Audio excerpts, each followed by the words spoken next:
शालिग्राम की पूजा करने के कुछ नियम हैं। इसको अधिकतर महिलाएं कम करती हैं। महिलाएं लड्डू गोपाल जी की सेवा अधिक करती हैं और शालिग्राम भगवान जी की पूजा आदमी और लड़के लोग अधिक करते हैं। आपके घर में अगर पति है, बेटा है, तो वह शालिग्राम जी की पूजा करें। वैसे तो आजकल स्त्रियां भी करने लगी हैं, क्योंकि शालिग्राम जी की पूजा में स्वच्छताई का बहुत ध्यान रखा जाता है। इसलिए जिनकी माहवारी बंद हो गई है वे शालिग्राम भगवान की पूजा कर सकती हैं। हमारे चैनल में आप सभी का बहुत अधिक स्वागत है। मैं आपके साथ शेयर करूंगी शालिग्राम की पूजा कैसे कर सकते हैं घर पर। पूजा स्टार्ट करने से पहले हम घी का दीपक जलाएंगे। पूर्व दिशा की ओर जलाया जाता है। ये शालिग्राम को भगवान को हम स्नान कराएंगे। पहले हम एक प्लेट में भगवान के लिए तिली या तुलसी के पत्ते हैं उनको रख लेंगे और उसके ऊपर हम शालिग्राम भगवान को विराजमान कर लें। शालिग्राम भगवान की पूजा में तुलसी बहुत ज़रूरी होती है। चावल नहीं चढ़ाए जाते हैं। इस चीज़ का पूजा में बहुत ध्यान रखें। हम 4 बार जल चढ़ाएंगे।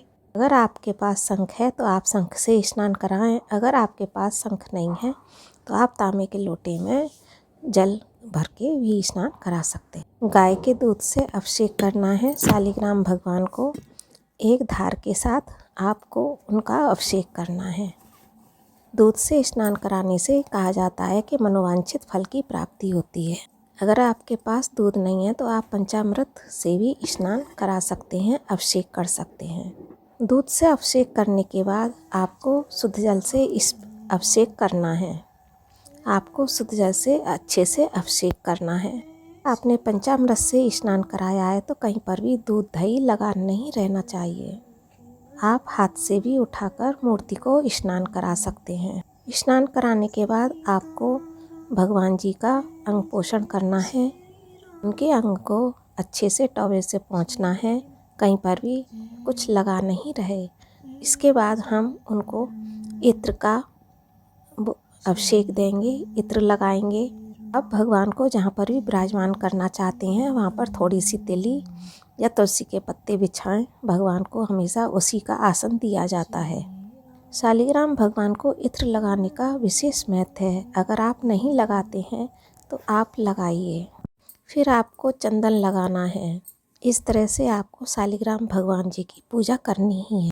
अब आपको शालिग्राम भगवान को फूल चढ़ाना है। अगर आपके पास माला है तो आप माला भी बना सकते हैं। भगवान शालिग्राम को पीले फूल अधिक पसंद हैं। अगर आपके पास पीले नहीं हैं, लाल हैं, तो लाल भी चढ़ा सकते हैं। ऐसा कुछ नहीं है, आपके पास जो है वही चढ़ा दीजिए। भगवान सिर्फ ग्रहण करते हैं। भगवान की पूजा में तुलसी का विशेष महत्व है।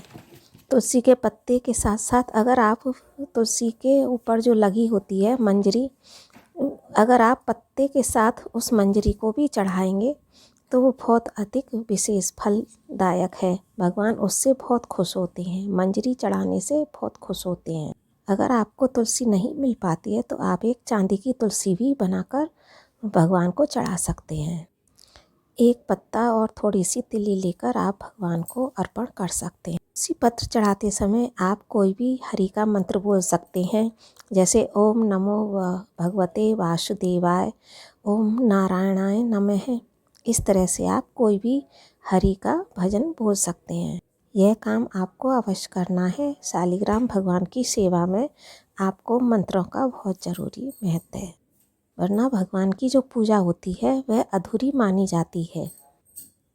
तिली और तुलसी के पत्ते आपको ज़रूर लेने हैं। फिर उसके बाद आप भोग लगा दीजिए, फल चढ़ा दीजिए। आपके पास जो भी मिठाई है वह चढ़ा दीजिए।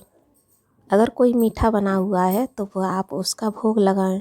लेकिन भगवान शालिग्राम के भोग में तुलसी का होना बहुत आवश्यक है, क्योंकि तुलसी के बिना भगवान भोग ग्रहण नहीं करते हैं। भोग लगाया जाता है तो जल जरूर रखें। जल का होना बहुत ज़रूरी है। जल में भी आपको तुलसी का पत्ता डालना है, भोग में भी आपको तुलसी का पत्ता डालना है। इस तरह से शालिग्राम भगवान की पूजा की जाती है। मैंने अपने वीडियो में यह सरल विधि आपको बताई है। मुझे नहीं लगता इससे भी अधिक कोई सरल विधि होती होगी। पूरा विधि विधान अब हमने आपको दिखाया है। भोग लगाने के बाद जल का आचमन आपको ज़रूर करना है, क्योंकि खाना खाने के बाद जल ज़रूर पिया जाता है। भोग लगने के बाद घंटी ज़रूर बजा दें। उसके बाद हम आरती करेंगे।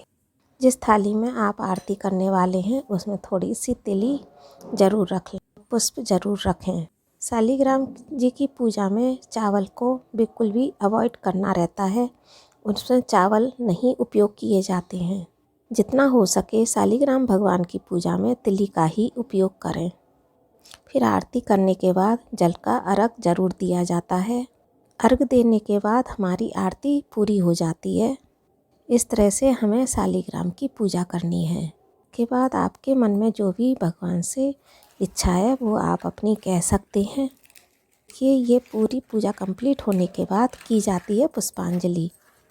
हाथ में पुष्प ले लीजिए, उसके बाद मन में ध्यान कीजिए, फिर उसके बाद उस फूल को अर्पण करना है। इसी तरह से आप शालिग्राम भगवान की पूजा कर सकते हैं। शालिग्राम की पूजा औरतों के लिए निषेध मानी जाती है। 50 साल से कम उम्र की जो महिलाएं हैं, यह पूजा उनके लिए बिल्कुल भी निषेध मानी जाती है। 50 साल से ऊपर की जो महिलाएं हैं वह इस पूजा को कर सकती हैं। यह पूजा पुरुष भी कर सकते हैं, क्योंकि यह पूजा पुरुषों के लिए विशेष मानी जाती है। 50 साल से ऊपर की महिलाएं इस पूजा को कर सकती हैं और आपके यहाँ जैसी परंपरा हो आप उस हिसाब से कर सकते हैं।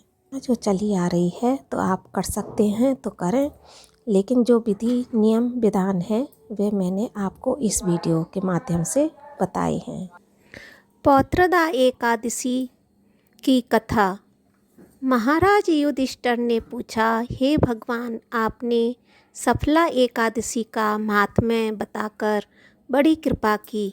अब कृपा करके यह बताइए, पौष शुक्ल एकादशी का क्या नाम है, उसकी विधि क्या है और उसमें कौन से देवता का पूजन किया जाता है। भक्तवत्सल भगवान श्री कृष्ण बोले, हे राजन, इस एकादशी का नाम पुत्रदा एकादशी है। इसमें भी नारायण भगवान की पूजा की जाती है। इस चर और अचर संसार में पुत्रदा एकादशी के व्रत के समान कोई दूसरा व्रत नहीं है। इसके पुण्य से मनुष्य तपस्वी, विद्वान, लक्ष्मीवान होता है। इसकी मैं एक कथा आपको सुनाता हूँ, इसे ध्यान पूर्वक सुनो। भद्रावती नामक नगरी में सुकेतुमान नाम का एक राजा राज्य करता था। उसके कोई पुत्र नहीं था। उसकी स्त्री का नाम वैश्या था। वह निपुत्री होने के कारण सदैव चिंतित रहा करती थी। राजा के पितर भी रो रो कर पिंड लिया करते थे और सोचा करते थे कि इसके बाद हमको कौन पिंड देगा। राजा को भाई, बांधव, धन, हाथी, घोड़े, राज और मंत्री, इन सब में से किसी से भी संतोष नहीं होता था।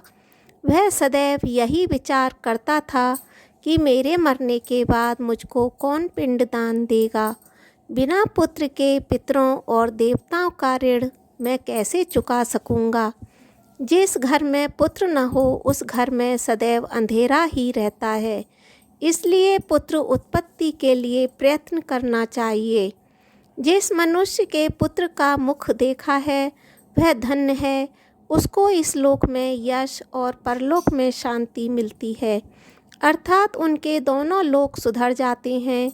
पूर्व जन्म के कर्म से ही इस जन्म में पुत्र, धन आदि प्राप्त होते हैं। राजा इसी प्रकार रात दिन चिंता में रहता था।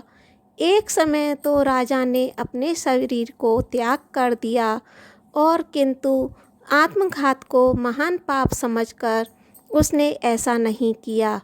इस दिन राजा ऐसा ही विचार करता हुआ अपने घोड़े पर चढ़कर वन को चला गया और पक्षियों और वृक्षों को देखने लगा। उसने देखा कि वन में मृग, व्याघ्र, सूअर, सिंह, बंदर, सर्प आदि भ्रमण कर रहे हैं। हाथी अपने बच्चों और हथनियों के बीच घूम रहा है। इस वन में कहीं तो गीदड़ अपने कर्कश स्वर में बोल रहे हैं, कहीं उल्लू ध्वनि कर रहे हैं।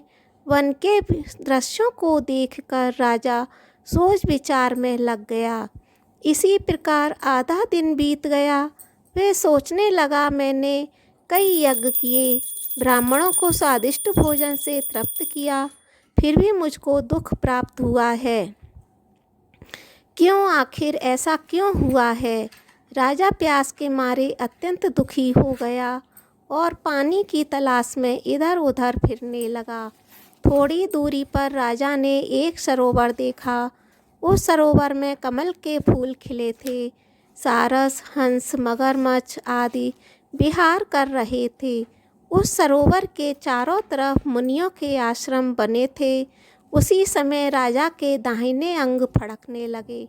राजा शुभ शकुन समझकर घोड़े से उतरकर मुनियों को दंडवत प्रणाम करके बैठ गया। राजा ने देखा, मुनियों ने कहा, हे राजन, हम तुमसे अत्यंत प्रसन्न हैं, तुम्हारी क्या इच्छा है सो कहो। राजा ने पूछा, महाराज आप कौन हैं और किस लिए यहाँ आए हैं, कृपा करके बताइए। मुनि कहने लगे, हे राजन, आज संतान देने वाली पुत्रदा एकादशी है। हम लोग विश्वदेव हैं और इस सरोवर में स्नान करने के लिए आए हैं। यह सुनकर राजा कहने लगा, महाराज मेरे भी कोई संतान नहीं है। यदि आप मुझे प्रसन्न हैं तो एक पुत्र का वरदान दीजिए। मुनि बोले, हे राजन, आज पुत्रदा एकादशी है, आप अवश्य ही इसका व्रत करें। भगवान की कृपा से अवश्य ही आपके घर में पुत्र होगा। मुनि के वचनों को सुनकर राजा ने उसी दिन एकादशी का व्रत किया और द्वादशी को उसका पारण किया। इसके पश्चात मुनियों को प्रणाम करके महल में वापस आ गया। वो कुछ समय बीतने के बाद रानी ने गर्भ धारण किया और 9 महीने के पश्चात उनके एक पुत्र हुआ। वह राजकुमार अत्यंत शूरवीर, यशस्वी प्रजापालक हुआ।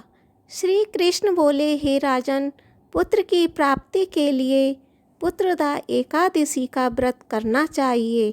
जो मनुष्य इस महात्म्य को पढ़ता सुनता है, उसे अंत में स्वर्ग की प्राप्ति होती है। जय श्री कृष्णा। राधे राधे। आपको हमारा वीडियो पसंद आया होगा, आशा करती हूँ आपको ज़रूर पसंद आया होगा।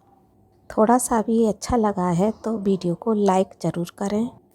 अगर कोई चीज़ आपको पसंद नहीं आई है तो आप हमें कमेंट बॉक्स में ज़रूर लिखें, हम आपको रिप्लाई ज़रूर करेंगे। मिलते हैं अगले आने वाली वीडियो में। जो थोड़ा सा भी अच्छा लगा है तो लाइक ज़रूर करें। जय श्री कृष्णा। राधे राधे।